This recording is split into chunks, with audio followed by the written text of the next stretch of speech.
complex systems. Hi, welcome to the IntualityAI podcast.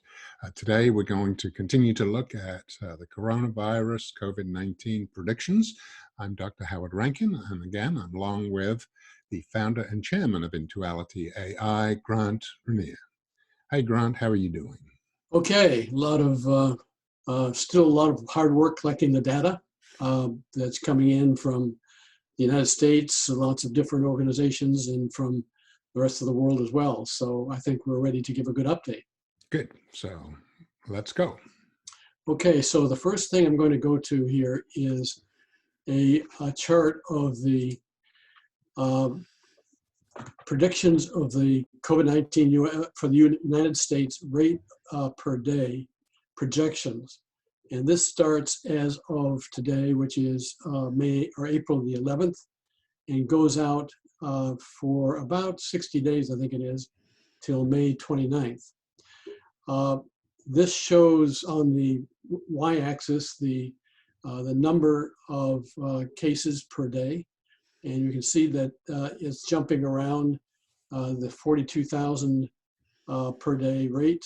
There are some spikes all the way up to 120 per day.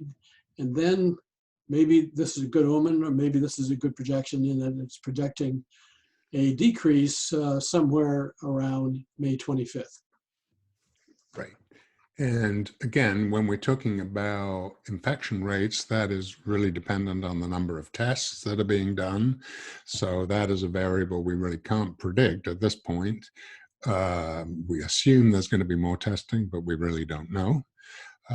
And again, as far as the spikes are concerned, the program has not been programmed to assume anything about changes in policy or stay-at-home orders or any of that. Correct? This is just looking at the data and what this suggests. Yeah, that's correct, Howard. We have plans to include other data, which we would call influencer data, but as yet we haven't gotten there. So you're looking at the raw output and the raw projections from the system. And an explanation of why the spikes, I can't explain why. It's what comes out of the system. Okay, what's next? So let me take you to the next one. This is going to be a projection of the death rate per day out through the end of May. And same sort of thing, lesser scale, obviously, with an average of somewhere around 2,000 deaths per day, with spikes up to 7,000 on one day of May the 3rd, it looks like, or 4th. And that may not occur around exactly that period, but these spikes do come from information that the system is taking in and analyzing. So, but then again, as I said before, there's this decline that begins to happen in this case in deaths per day long about May 20th. And that is encouraging, perhaps a little slower than people are hoping for. But certainly there does look like there's a drop-off here, some point in May with an occasional spike. All right. All right, so I'm going to go to the accumulated numbers and the accumulated projections. This is the accumulated cases for the U.S. Out through the end of May again. And you'll notice a very interesting thing here is we've been talking, and people have been talking about exponential growth of the virus over weeks and months. All of a sudden, our system is coming out with what looks like a more linear growth. That is not exponential, not increasing at a daily rate, for example. So that's good news if it's in fact true. And then about May 23rd, there is a leveling off of the number of cases. And it may mean that that's the top of the curve. Hopefully it's before that, but that's what Intuality sees at this point. Okay. So let me go to the next one. This is the death rate for the United States out through the same period. And again, the lack of exponential growth, which is quite surprising.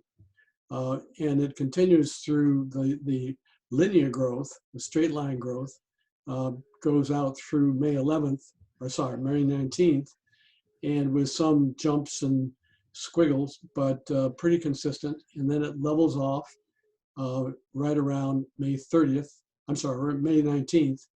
And taking a ratio of these two charts we just looked at, their final values, shows that from the data that the system is producing, it's got about a 5% death rate to cases in the United States through May 30. Okay, so again, that's in keeping with the general feeling that we're on a downward trend. Exactly how that will trend down, what the pace of it is. I think it's probably, as much as we like to think of things as being nice and symmetrical, it's probably unreasonable to think that everything's going to come down in a proportional way. There are probably going to be spikes. And you can certainly see why in this country. We're a vast country, and there'll be areas that will get outbreaks later than others, and presumably that will feed some of the spikes. That's correct. Now, what about other countries? I think you've got some data on the UK and Canada. Yeah, we do. We've got actually just about every country in the world, but the ones that we wanted to sort of highlight in this podcast are, first of all, the UK. These are cases in the UK, and this is strange. The same period out through May, the number of total cases, accumulated cases, there's basically an initial linear growth, straight line growth until about May 5th, and then all of a sudden a jump.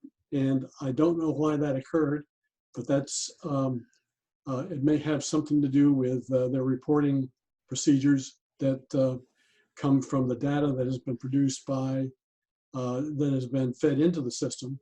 It may sense that this sort of phenomenon may occur. But then along about the May 7th, it begins to flatten out again, which is a good sign, flattening out at about 2.2 million. And then the death rate for Canada is the same. Sorry, UK. This is UK, right? I'm sorry, UK. Getting ahead of myself here. For the UK is the same sort of scale, basically showing that the death rate goes flat. That is, no new deaths or very, very few new deaths sometime around May 17th. So that might be the end of the curve.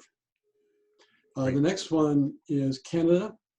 Canada looks like they're having continuous growth in new cases, and it doesn't seem to flatten out, although towards the end here, it does get a little more horizontal, which is good news. And the number of their cases is also relatively low, too. That's correct. We're talking about somewhere around 100,000 cases here by the end of May. And the number of deaths for Canada is, first of all, a linear growth, straight line growth out till about May 5th. And then from there on, a flatter line growth in death rates for Canada out through May 30th. There's no flattening occurring yet for Canada. And also I should mention that the ratio here by the end of May is roughly 2% deaths to confirmed cases. And that's also the same percentage roughly for the UK. So these data are suggesting that May is going to be a pivotal time that I don't think is a great surprise to most people, but there's still a lot of variation in the data in May. We don't know whether these ranges or these peaks are accurate. We'll just have to wait and see, but there does seem to be a general consensus here in the data that May is going to be the time when things are going to improve in terms of infection rate and deaths, really across US, UK, and Canada, and presumably a lot of other places who have been having this epidemic at about the same time. That's true. And not all the countries, as we've seen, are operating in tandem. There seems to be a migration of the, as everybody knows, of the virus across countries and across the world, and these waves seem to continue. And there's some thought, as you know, that as we get into the warmer summers in the southern hemisphere, it gets colder, the virus might pick up in some of the southern hemisphere countries as well. Well, that's another issue for another day, is the next wave, as it were. Let's just get through the first wave first and learn from it. We hope that that has been interesting for you, and we will continue to update these data and these models over the next few days and weeks. Thank you for joining us. Thank you, Grant, for being here. Okay. And yeah, keep your distance and stay safe. Right. Take care. And we urge everybody again to make comments to our Facebook page, where you'll find this podcast, and also on YouTube as well. Thank you very much. All right.